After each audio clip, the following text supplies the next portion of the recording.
ട്രംപിന്റെ നടപടികളെ അപലപിക്കുന്നവർ അയൽ രാജ്യത്ത് നടക്കുന്നത് കാണുന്നില്ല. പാകിസ്ഥാനിൽ നടക്കുന്നത് ലോക ചരിത്രത്തിലെ തന്നെ ഏറ്റവും വലിയ നാടുകടത്തലാണ്. അതിർത്തി കടത്തുന്നത് 30 ലക്ഷത്തോളം അഫ്ഗാനികളെയാണ്.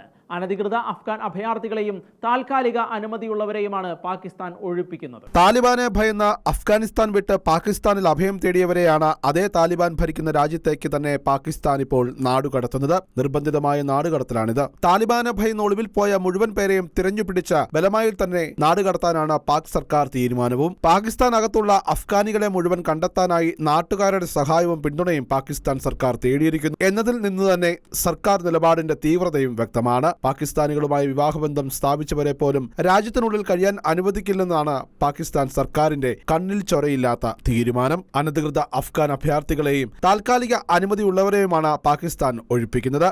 ഇപ്പോൾ ഏകദേശം 700 മുതൽ 800 കുടുംബങ്ങൾ വരെ ദിവസേന നാടുകടത്തപ്പെടുന്നു. അടുത്ത മാസങ്ങളിൽ 20 ലക്ഷം ആളുകൾ കൂടി നാടുകടത്തപ്പെടുമെന്നാണ് വിലയിരുത്തൽ. 30 ലക്ഷം അഫ്ഗാനികളാണ് പാകിസ്ഥാൻ നിർബന്ധിതമായി നാടുകടത്തുന്നത്. ഈ മാസം മാത്രം പാകിസ്ഥാൻ 19,500-ലധികം അഫ്ഗാനികളെ നാടുകടത്തിയതായി UN റിപ്പോർട്ടിൽ പറയുന്നു. ഏപ്രിൽ 30-ന് മുമ്പ് പാകിസ്ഥാനിൽ നിന്നും പുറത്തുപോയത് മൊത്തം 80,000-ലധികം ആളുകളെന്ന ഐക്യരാഷ്ട്രസഭ റിപ്പോർട്ടിൽ പറയുന്നു. മൊത്തം കണക്ക് നോക്കുമ്പോൾ ഇത് ലോക ചരിത്രത്തിൽ തന്നെ ഏറ്റവും വലിയ നാടുകടത്തലാണെന്നാണ് കണക്കുകൾ വ്യക്തമാക്കുന്നത്. ഐക്യരാഷ്ട്രസഭയുടെ അഭയാർത്ഥി ഏജൻസിയുടെ കണക്ക് പ്രകാരം 35 ലക്ഷത്തോളം അഫ്ഗാൻ പൗരന്മാർ ഇപ്പോഴും പാകിസ്ഥാനിൽ കഴിയുന്നു. ഇതിൽ ഏകദേശം 7 ലക്ഷത്തോളം ആളുകൾ 2021-ൽ താലിബാൻ അധികാരം പിടിച്ചെടുത്തതിനു ശേഷമാണ് പാകിസ്ഥാനിലെത്തിയത്. അവരുടെ പകുതിയോളം പേർക്ക് രേഖകളില്ലെന്ന് UN വിലയിരുത്തുന്നു. യുദ്ധകാലാടിസ്ഥാനത്തിൽ പാകിസ്ഥാൻ അഫ്ഗാനിസ്ഥാൻ അഭയാർത്ഥികളെ സ്വീകരിച്ചിരുന്നുവെങ്കിലും നിലവിലെ അഭയാർത്ഥി സംഖ്യ രാജ്യത്തിന്റെ ദേശീയ സുരക്ഷയ്ക്ക് ഭീഷണിയാകുന്നതായി പാകിസ്ഥാൻ സർക്കാർ വ്യക്തമാക്കുന്നു. അതേസമയം തിരിച്ച് അഫ്ഗാനിസ്ഥാനിൽ എത്തുന്നവരെ കാത്തിരിക്കുന്നത്